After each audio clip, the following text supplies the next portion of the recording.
mencari wajahnya,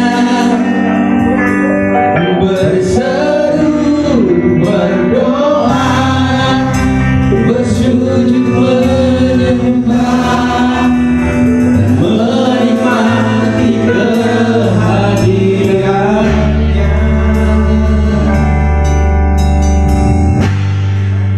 Tuhan mau dekat dengannya, yang datang dengan segenap hatinya,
bersedia.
Supaya manusia membawa kerajaan sorga yang ada di sorga itu ada di bumi, dan itulah kerinduan Tuhan, membawa sorga turun ke bumi, dan mandat ini diberikan kepada manusia. Tetapi sayangnya pada waktu Tuhan memberi itu selamat saja, itu yang pertama betul. Tetapi merayakan Natal artinya merayakan kedatangan kerajaan surga. ke atas bumi ini, supaya seluruh bumi akan mengalami seperti kemuliaan di surga. Dan Yesus ajarkan kepada murid-muridnya, berdoalah, datang kerajaanmu dan jadi kehendakmu di bumi seperti di surga. Dan Tuhan pertama kali minta manusia untuk berkuasa di bumi seperti Yesus berkuasa di surga. Tetapi manusia pertama gagal, Adam. Tetapi puji Tuhan, manusia kedua datang, Adam yang kedua, yaitu Yesus Kristus. Dan dialah yang memulihkan kembali, dialah yang membawa kerajaan Allah datang ke bumi. Jadi kisah Natal adalah kisah di mana kerajaan Allah harus dibangun di dalam diri kita, dan kemudian setelah itu kerajaan ini harus berlipat ganda dan memenuhi semua muka bumi sampai tidak ada satupun sejengkal pun tanah yang tidak menjadi bagian daripada kerajaan surga. Haleluya. Itu yang Tuhan inginkan. Pada hari saatnya nanti Yesus datang kembali, ada satu kerajaan yang disebut kerajaan 1000 tahun. Itulah kerajaan di mana tidak lagi ada sakit penyakit, tidak ada lagi kejahatan, tidak ada lagi sistem dunia yang korup, tidak ada lagi ketidakadilan. Karena yang memerintah adalah Yesus bersama dengan raja-rajanya yang adil dan bijaksana. Mari kita lihat, orang-orang Farisi pada waktu itu bertanya, apa tanda dari kerajaan Allah itu? Ya, mari kita baca Lukas 17 ayat 20 sampai 21. Lukas 17 ayat 20 sampai 21. Kita baca sama-sama, 1, 2, 3. Atas pertanyaan orang-orang Farisi, apabila kerajaan Allah akan datang, Yesus menjawab katanya, kerajaan Allah datang tanpa tanda-tanda lahiriah. Ayat 21, juga orang tidak dapat mengatakan, lihat, ia ada di sini atau ia ada di sana, sebab sesungguhnya kerajaan Allah ada di antara kamu. The kingdom of God is within you. Kerajaan Allah ada di dalam kamu. Saudara, pada waktu Yesus berkata kepada orang-orang Farisi, orang Farisi bertanya, di manakah akan kami lihat kedatangan kerajaan Allah dan kapankah itu akan terjadi? Tetapi Yesus berkata, kerajaan Allah tidak akan datang tanpa tanda-tanda lahiriah. Kerajaan Allah itu sesungguhnya ada di dalam kamu. Jadi saudara, di dalam diri kita, saudara bukan hanya menerima Yesus sebagai Tuhan dan Juru Selamat, tetapi Yesus ingin membangun kerajaannya di dalam diri saudara. Yang pertama, the kingdom of God must be established in you. Kerajaan Allah harus berdiri, dibangun di dalam diri saudara. Karena Tuhan katakan kerajaan Allah ada di dalam kamu. The kingdom of God is within you. Dibuka dalam bahasa Inggrisnya, di sini dikatakan di antara kamu, tetapi yang sebenarnya adalah di dalam kamu. The kingdom of God is within you. Tuhan ingin kerajaan Allah itu ada di dalam saudara. Ayat 21-nya. Behold, the kingdom of God is within you. Lihatlah, behold, the kingdom of God is within you. Kerajaan Allah itu ada di dalam saudara. Apa yang dikerjakan Yesus pada waktu mati di kayu salib, dia menguduskan, menyucikan saudara sehingga saudara tak bercacat dan tak bercelah, karena darahnya, bukan karena perbuatan, bukan karena usaha, bukan karena pelayanan saudara, tetapi karena darah Yesus yang diberikan sebagai kasih karunia. Saudara disucikan, dibenarkan, sehingga Roh Kudus bisa tinggal di dalam diri saudara. Saudara layak menerima Roh Kudus, saudara layak menerima kerajaan surga, bukan karena saudara punya kualitas yang bagus, tetapi hanya karena kasih karunia Allah engkau terima, hanya karena engkau tidak menolak kasih karunia, hanya karena engkau percaya dan beriman kepada Yesus, maka kerajaan Allah ada di dalam saudara. Sayangnya kita tidak menyadari kerajaan Allah ada di dalam saudara. Saudara bayangkan kalau saya punya handphone tapi saya tidak sadar bahwa handphone ini bisa melakukan banyak hal. Bisa saya pakai untuk bayar listrik, saya pakai untuk beli makanan, saya pakai untuk isi tol, saya pakai untuk pesan taksi, saya bisa pakai kirim email, saya bisa pakai untuk foto, saya bisa pakai buat video. Saya nggak tahu itu semua, saudara. Tetapi saya punya. Ada gunanya nggak, saudara? Ya. Sama dengan banyak orang Kristen tidak tahu bahwa kerajaan Allah ada di dalam dia. Segala manifestasi dan kuasanya ada di dalam dia, tetapi tidak menyadari. Dia banyak khawatir, dia banyak curiga, dia banyak ketakutan, sehingga Allah berkata kepada semua umatnya, jangan kamu khawatir, jangan kamu cemas, jangan kamu takut. Lihat burung-burung di udara, mereka tidak ada yang cemas, tidak ada yang khawatir, setiap hari menyanyi, padahal mereka bukan anak Allah, padahal mereka bukanlah yang dikasihi oleh Allah, tetapi mereka tidak khawatir. Mereka harganya hanya 2 ekor 1 duit. 1 duit itu 10.000, saudara. Jadi kalau 2 ekor dapat 10.000, berarti 1 ekornya 5.000. Semurah itu, saudara. Tetapi Tuhan jaga dan pelihara. Dan kamu adalah anak-anakku, kamu lebih berharga. Jangan kamu khawatir. Tetapi saudara, Tuhan katakan, kalau kamu mencari dahulu kerajaan Allah, jikalau kamu mencari dahulu kerajaan Allah dan kebenarannya, maka semuanya akan ditambahkan. Saudara tahu saja tidak kalau kerajaan Allah itu ada di dalamnya. Mereka cari-cari kerajaan Allah, tapi tidak tahu karena kerajaan Allah itu adalah Roh Allah yang memang diam di dalam diri mereka. Kerajaan Allah itu adalah Kristus sebagai rajanya, dan dia tinggal di dalam saudara, memerintah di dalam hati dan jiwa saudara. Roh Kudus ingin mengatur, mengendalikan, menguasai hidup saudara, sehingga hidup saudara menjadi God possessed. Tetapi kalau orang-orang yang nggak percaya, mereka orang-orang yang fasik, mereka tanpa mereka sadari, mereka menjadi demon possessed, dikuasai oleh roh jahat. Nah, banyak orang Kristen tidak mau memberikan dirinya, tidak mengejar kerajaan Allah yang ada dalam dirinya. Mereka tidak mau menjadi God possessed, menjadi orang yang dikuasai oleh Roh Kudus.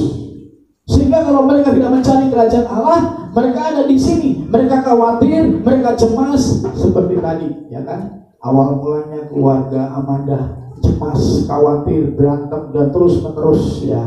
Tetapi kemudian mereka akhirnya berdoa dan percaya kepada Tuhan. Pada waktu seseorang khawatir, mereka berada di bawah kuasa iblis.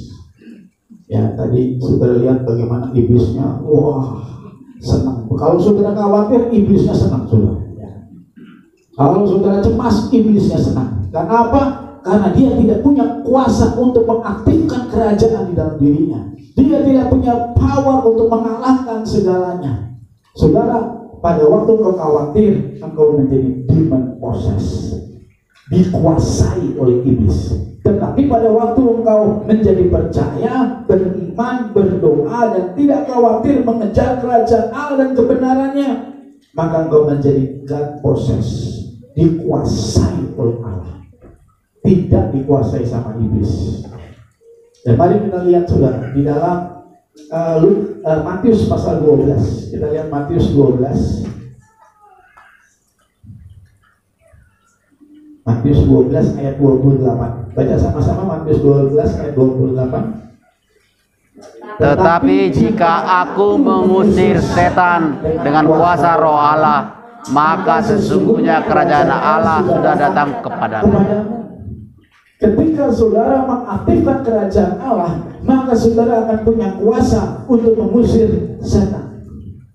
Kerajaan Allah itu ada di dalam diri saudara dan punya kuasa untuk mengusir setan, untuk mengalahkan setan. Mari kita lihat apa yang Tuhan katakan di ayat yang ke-30. Baca sama-sama saudara, 1, 2, 3. Siapa tidak bersama aku, ia melawan aku. Dan siapa tidak mengumpulkan bersama aku, ia mencerai-berai. Saudara, tugas saudara sebagai anggota kerajaan Allah adalah mengumpulkan sebanyak mungkin orang untuk menjadi percaya dan menjadi bagian daripada kerajaan Allah dan masuk menjadi warga kerajaan surga kita. Haleluya. Amin. Saudara, tidak ada yang akan membuat saudara lebih membanggakan Tuhan. Tuhan akan bangga kepada setiap anaknya yang berhasil membawa kerajaan surga turun ke atas bumi. Ketika engkau memberitakan Injil kerajaan Allah dan orang itu menerima kasih karunia Allah, maka Allah akan lahir di dalam hidupnya. Kerajaan Allah akan terbentuk dalam hidupnya. Dan pada waktu itulah misi Tuhan supaya kerajaan surga turun ke atas bumi itu terlaksana. Itulah destiny saudara dan saya. Apa yang menjadi destiny yang Tuhan tetapkan bagi kita sebagai bangsa kerajaan. Saudara adalah the royal priesthood, imamat yang rajani. Saudara adalah warga kerajaan surga. Memang kerajaan surga tidak seperti kerajaan di dunia yang isinya hanya kekuasaan, yang isinya hanya uang, yang isinya hanya kekayaan. Ya, di dunia ini kalau ada kerajaan yang besar, yaitu kerajaan yang punya banyak uang dan punya kuasa yang banyak dan punya tanah yang banyak. Tetapi kerajaan Allah tidak diukur dari banyaknya uang, dari banyaknya harta, dari banyaknya kekayaan. Tetapi kerajaan Allah berbicara tentang jiwa yang sudah diselamatkan dan membawa misi untuk menghadirkan kerajaan surga di bumi ini. Saudara, segala penggenapan sudah terjadi. Israel sudah berdamai dengan banyak bangsa. Minggu lalu Israel berdamai dengan Maroko. Sebelum-sebelumnya Israel berdamai dengan Mesir, dengan Saudi, dengan Yaman, dengan Yordan, dan semuanya nanti akan berdamai. Dan itu tandanya saudara, pada waktu Israel semuanya berdamai, disitulah akan segera muncul satu tokoh yang akan mengklaim dirinya sebagai penguasa dunia. Dan inilah yang kita sebut sebagai Antikristus, yang akan memerintah tidak lama saudara, hanya 3,5 tahun saja ya. Tetapi saudara dan saya sudah mengerti semuanya bahwa kerajaan Allah adalah kerajaan yang tidak akan tergoncangkan. Siapapun yang memerintah tidak akan bertahan, karena kerajaan Allah adalah kerajaan yang tidak akan dapat Digoncangkan. Unstoppable kingdom yang tidak akan, tetapi kerajaannya tidak akan berkesudahan, dan semua raja di bumi ini akan bertelur dan mengaku Yesus Kristus adalah Raja segala raja. Amin. Mari saudara, isi waktu hidup saudara untuk mengumpulkan bersama-sama dengan Yesus jiwa-jiwa yang belum percaya. Amin. Amin. Barang siapa tidak bersama aku mengumpulkan, ia mencerai-beraikan. Ia berarti melawan aku. Saudara, iblis berusaha mencerai-beraikan seperti tadi dramanya. Suami istri dicerai-berai ya. Tetapi Tuhan ingin kita mendamaikan. Yang pertama, mereka yang belum percaya, supaya didamaikan dengan Bapa di surga, sehingga segala dosa mereka tidak diperhitungkan, tetapi Tuhan akan mengampuni dan tidak mengingat-ingat segala dosa mereka. Di dalam kerajaan Allah, saudara tidak berperang dengan kekuatan saudara. Di dalam kerajaan Allah, semua peperangan milik Tuhan. Amin. Amin. The battle belongs to the Lord. Saudara, pada waktu Yosafat sedang kebingungan, tidak tahu berbuat apa, teman-temannya tanya, apa yang mesti kita lakukan? Kita dikepung oleh musuh-musuh yang lebih kuat. Yosafat juga berkata, aku juga tidak tahu, tetapi aku memutuskan mataku hanya akan memandang kepada Tuhan, karena dari sanalah pertolonganku. Dan kemudian Yosafat berkata, yang aku bisa lakukan sekarang, aku tidak khawatir, aku tidak takut, tetapi aku akan memuji, menyembah Tuhan. Dan kemudian bernyanyilah dia bersama dengan pasukannya di depan. Dan itulah tandanya saudara mengaktifkan kerajaan Allah. Amin. Bukan saudara pakai kekuatan saudara, bukan saudara pakai kemampuan saudara, pakai koneksi saudara. Saudara, tidak akan ada koneksi yang dapat menolong saudara menyelesaikan masalah melawan kerajaan kegelapan. Amin. Amin. Tetapi koneksi saudara langsung dari sorga. Haleluya. Waktu kau terkoneksi kepada sorga, maka di sanalah peperangan menjadi milik Tuhan, dan Tuhan yang akan bertempur bagi saudara, dan Tuhan yang akan menyelamatkan orang itu. Haleluya. Amin. Tidak akan pernah kerajaannya tergoncangkan. Haleluya. Amin. Mari kita berdoa. Terima kasih Tuhan.